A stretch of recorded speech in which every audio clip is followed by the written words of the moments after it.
one of the key reasons why I think this contribution is important because it has practical applicability.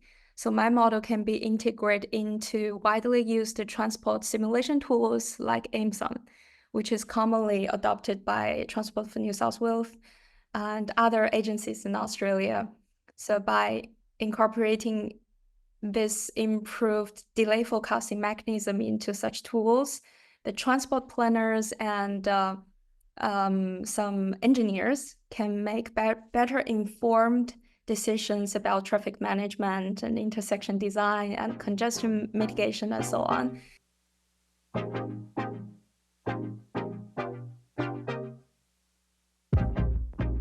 Well, Xiaolin, thanks so much for coming onto the podcast to chat with me today.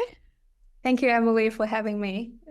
So you're my first PhD student that I've interviewed, but I thought you might want to still give a little bit of insight about yourself. So like your name, the title, and where you're doing your PhD. And if you are doing any other work besides your PhD that's relevant, you can mention that as well.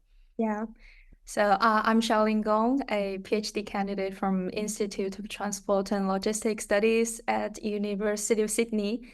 I just finished my PhD thesis in defense 2 weeks ago, so I'm almost like 99% finished my PhD, but I can't say I'm Dr. Gong, not yet. So I'm currently a HDR representative of ITLS Board of Advice. I'm also teaching in business school for 3 units. Yes, that's what I'm currently doing. Amazing. Congrats on the thesis defense, by the way. Thank you. So you've mentioned you've just done your PhD defense. What was your thesis topic about, and why did you maybe pick that particular topic? Yeah, so my PhD thesis is advancements in persistent and non-persistent delay forecasting in macroscopic intersection modeling approach. It's a little bit abstract for you, maybe. The reason I chose this topic is both practical and impactful because the urban traffic congestion is a persistent issue and current models do not adequately address the complexities of delays at intersections and where much of the congestion occurs. So by developing more accurate forecasting models, I aim to improve the efficiency of the traffic management systems. And on a practical level, the intersections are critical bottlenecks in urban networks. So improving delay forecasting at these nodes can, to some extent, enhance traffic flow and reduce congestion, leading to more sustainable and livable cities. And this research aligns with my longstanding interest in traffic engineering and smart cities. And it also offers the potential for real-world applications in dynamic traffic assignment and urban planning, which makes it both an academically rewarding and practically significant choice for me. Yeah. So what does macroscopic mean? Because I've actually never heard of that term in relation to transport. Do you think you might be able to kind of focus on that just a little bit and explain what that is? Yeah, so there are kind of 3 types of modeling methods in traffic engineering: micro, macro, and meso. So micro, so I'll firstly introduce the micro. Micro is take each vehicle as an individual vehicle on the road. So there will be more complex behaviors among vehicles like conflicts, merging, diverging, priorities, and deceleration, and also overtake, and so on. But for macro, people do not take each vehicle as an individual set. Instead, they take vehicle on the road like water in a pipe. So it's more on the macro level. So they don't consider, usually they don't consider some micro behavior like overtake, the conflicts, which makes the modeling more simplified and easy at a network level. Yeah. Hope you can understand that. Yeah, that was a good analogy. I do like the water in a pipe analogy, actually. That's good. So out of doing your PhD, because it would have taken you what, like 3-4 years? 4 years. It's like a long time, right? Yes, it is. What was like your favorite finding from your PhD? Was there anything that really surprised you as something that came out of the research that you did? Yeah, I think luckily my PhD research outcome fits my expectation. I would say that fits my expectation 3 years ago. I think the main contribution of my PhD is to development and advanced macroscopic intersection model that distinguishes the persistent and non-persistent delays. And one of the key reasons why I think this contribution is important because it has practical applicability. So my model can be integrated into widely used transport simulation tools like AIMSON, which is commonly adopted by Transport for New South Wales and other agencies in Australia. So by incorporating this improved delay forecasting mechanism into such tools, the transport planners and some engineers can make better informed decisions about traffic management and intersection design and congestion mitigation and so on. And this real-world relevance also enhances the impact of my research as it directly supports the development of more efficient and sustainable urban transport systems, which also give me a lot of accomplishment when I've done this research.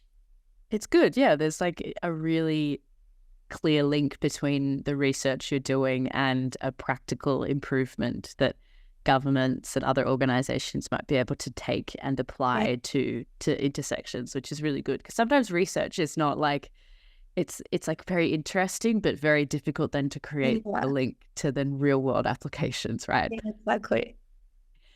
So you did mention it at the beginning. So you're also on the board of advice for the Institute of Transport and Logistics Studies, or ITLS, at the University of Sydney. What's that experience been like? So there's only 2 of you on the board that are PhD students, and for those who aren't aware, the board has quite a number of like very important organizations and people. There's a bunch of different universities. There's Qantas. There's Transport for New South Wales. Yep. What's that like? I can imagine it might have been very intimidating at the beginning for you, right? Exactly. I think it's such great honor to be involved in this board of the advice, and definitely for HDR student like me, because we hold seasonal meetings, which provides structured opportunity to engage with the board members and senior academics and industry professionals.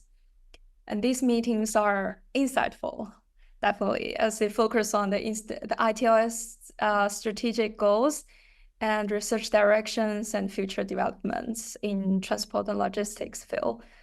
And as a student representative, I ensure that the voice of students, particularly research candidates, are heard in decision-making processes and providing feedbacks on policies that affects students' life, learning, and career development. I think for me, one of the most valuable aspects is the exposure to high-level discussions on transportation and logistic issues, which broadens my understanding of the field beyond my own research.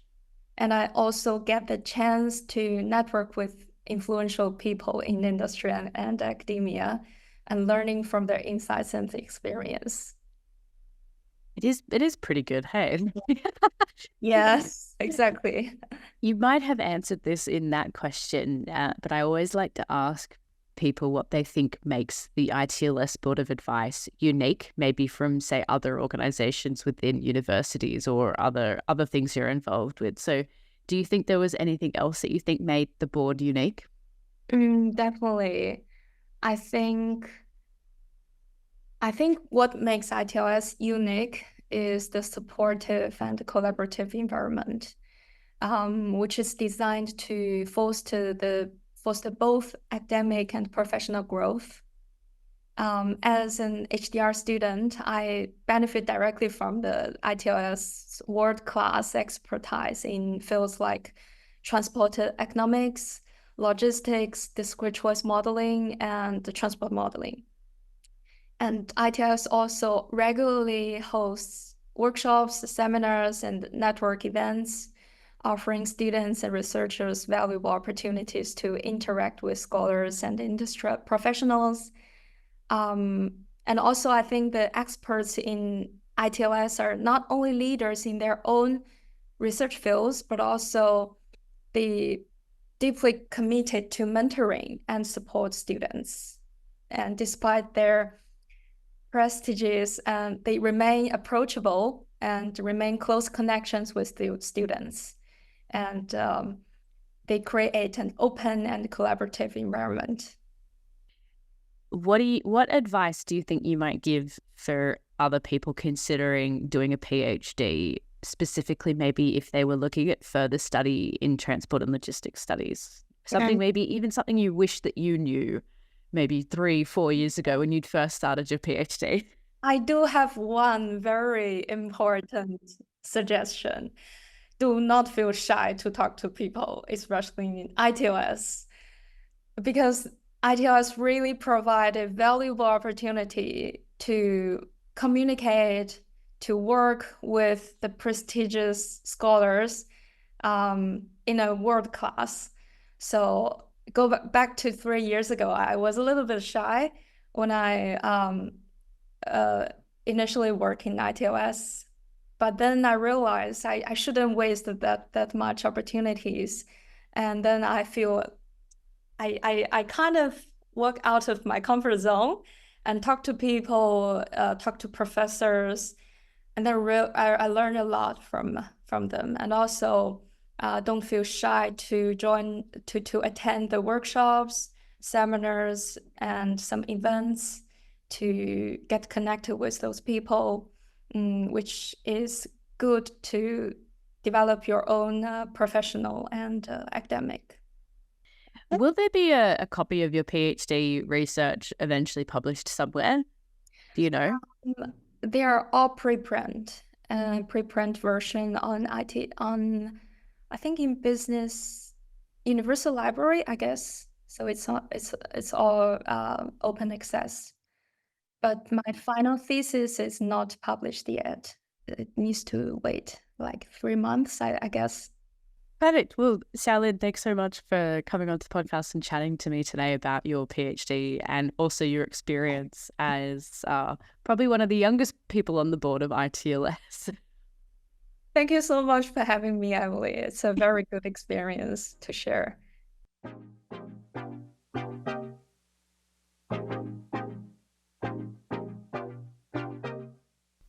To learn more about any of the guests that we have on the Bite Size podcast, you can check out our show notes at compassiot.substack.com. Alternatively, if you'd like to know more about the company that runs this podcast, Compass IoT, you can visit our website, which is compassiot.com.au.